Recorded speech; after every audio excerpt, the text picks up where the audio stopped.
আর কি ব্যাপার, আজকে কি হবে? আজকে একটু পায়েস করব। পায়েস? হ্যাঁ, একটু পায়েস করব। এই যে গ্যাস ধরালাম। বাহ, এই পায়েসের সব যন্ত্রপাতি মানে মোটামুটি একটু রেডি করে রেখেছি। এই আর কি এইটুকু পায়েস করতে সেরকম তো কিছু লাগে না। গুড়ের পায়েস করব। এইটুকু চালের পায়েস? হ্যাঁ, চাল কম দিতে হয়, মাপ বলে দেবো আমি। কতটা চালে মানে কতটা দুধে কতটা চাল দিতে হয় বলে। আচ্ছা, কড়াইটা বসিয়ে দিয়েছি গ্যাসে, ঠিক আছে? একটু গরম হোক। গরম হলে কি হবে? না, গরম জল দিলেই তো গরম। হ্যাঁ হ্যাঁ, না দিলেও না হলেও চলে, আমি তার ঘি দিচ্ছি না। আচ্ছা, এবার হচ্ছে একটু জল দিয়ে নিতে হবে, ঠিক আছে? একটু জল দিয়ে নেবে কড়াইতে। তাতে কি হয়, ওই তোমার দুধটা দেওয়ার পর জলটা মানে দুধটা তলায় মানে লেগে থাকবে না, মানে কি বলো ওটাকে, কড়াইতে ধরে যায় না আর কি, যাতে সেই জন্য একটু জল দিয়ে তারপর আমি দুধটা দেবো। এই মানে হাফ লিটার দুধ দেবো। দুধের প্যাকেটটা ধুয়ে নিয়েছি। এবার আমি দুধটা ঢেলে দেবো।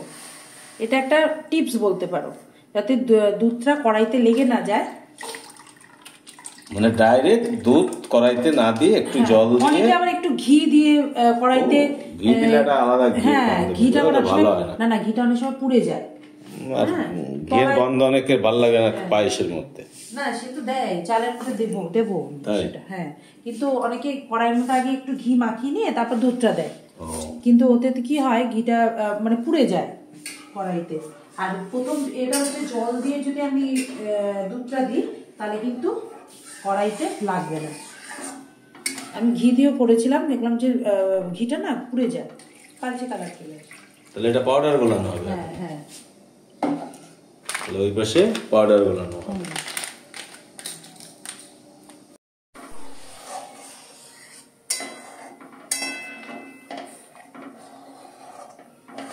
এপাশে দুধ জাল হচ্ছে আর ওপাশে জল গরম। হ্যাঁ, এইদিকে একটু জল গরম করে নিয়েছি, উষ্ণ আর কি, জল গরম করে ওই পাউডার দুধটা গুলবো।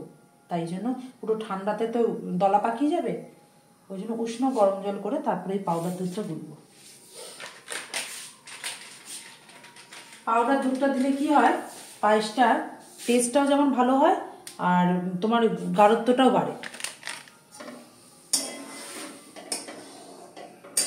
এই দুধটা হচ্ছে আমুলিয়া, কিন্তু আমুল মনে হয় ভালো হয় আমুলিয়ার থেকে। আমার কাছে এটা ছিল, আমি সেটাই দিয়ে দিচ্ছি। এটা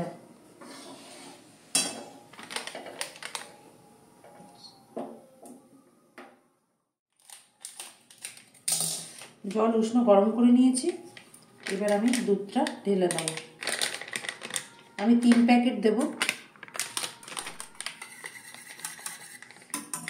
দুধটা আমার গোলা হয়ে গেছে, পাউডার দুধটা।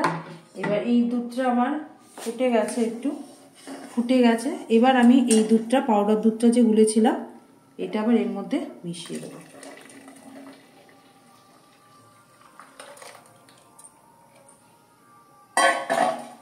এই পাউডার দিলে কি হয়, এমনি তো ডাইরেক্ট ওই দুধ দিয়েও করা যায়। এটা দিলে টেস্টটাও ভালো হয়, আর বললাম না দুধটা মানে গাঢ়ত্বটা বাড়ে, ঘনত্ব বাড়ে। হ্যাঁ, ওই তো গাঢ়ত্ব ঘনত্ব একই।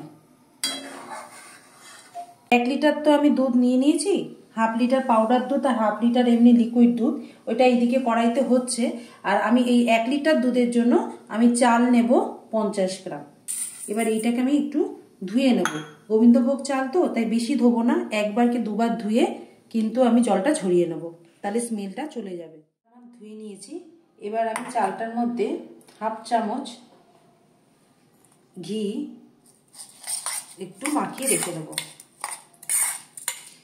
এটা এই কারণেই মাখাবো, তাহলে চালটা থেকে একটা চালের সঙ্গে আরেকটা চাল লেগে যাবে না, হ্যাঁ, আর হচ্ছে স্মেলটাও খুব সুন্দর হবে পায়েসে। তাই জন্য ঘিটা চালের সাথে মাখিয়ে রাখবো, তাহলে চালগুলো একটার সাথে একটা লেগে যাবে না। দুধ আমার ফুটে গেছে, এবার আমি এই চালটাকে পুরো দিয়ে দেবো।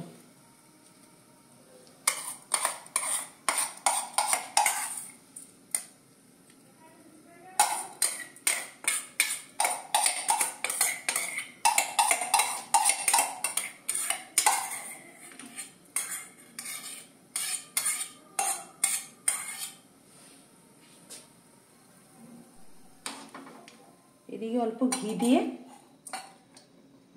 আর একটু ঘি দিলাম, ঘি দিয়ে আমি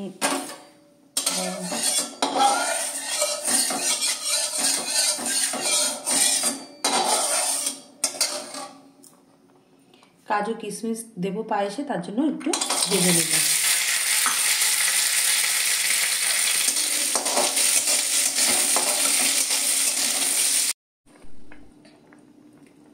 নাইনটি 5% মতো যখন চালটা সিদ্ধ হয়ে যাবে, এরপর আমি কাজু বাদাম আর যে কিশমিশ ভেজে রেখেছিলাম ওটা আমি এর মধ্যে এবার দিয়ে দেবো।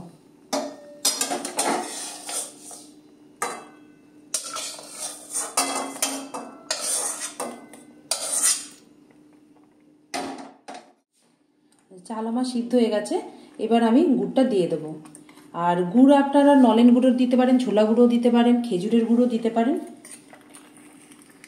আমি খেজুরের গুড় দিচ্ছি এবং মিষ্টি পাটালি গুড়, খেজুরের পাটালি গুড় দিচ্ছি।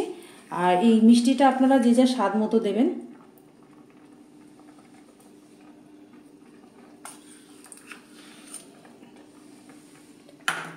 আর যখন দেবেন এই গুড়টা তখন কিন্তু ফ্লেমটা বন্ধ করে দেবেন, কারণ অনেক সময় দুধটা কেটে যায়, তাই জন্য যখন এই গুড়টা মেশাবেন তখন ফ্লেমটা বন্ধ করে দেবেন, দিয়ে ওটাকে আগে ভালো মতো মানে পুরোটা মিশে গেলে তারপর আবার ফ্লেমটা জ্বালাবেন। গুড় মেশানো হয়ে গেছে, মানে ফ্লেমটা অফ করে দিয়েই কিন্তু মেশাবেন, নইলে কিন্তু দুধের সঙ্গে গুড়টা কেটে যাবে। এবার যেই মেশানো হয়ে যাবে এরপর আবার ফ্লেমটা জ্বালিয়ে একটু ফুটিয়ে তারপর আবার নামিয়ে দেবেন। আর একটা কথা বলবো আপনাদের, গুড়টা তখনই মেশাবেন যখন চালটা পুরোপুরি সিদ্ধ হয়ে যাবে, কারণ যেই মিষ্টি আপনি এর মধ্যে অ্যাড করবেন, মানে চিনি হোক গুড় হোক, তারপরে কিন্তু চালটা আর সিদ্ধ হবে না, ওখানে স্টপ হয়ে যাবে। তাই ভালো মতো চালটা আগে সিদ্ধ হয়ে গেলে তারপরেই কিন্তু গুড়টা দেবেন। এই যে পায়েসটা আমার হয়ে গেছে।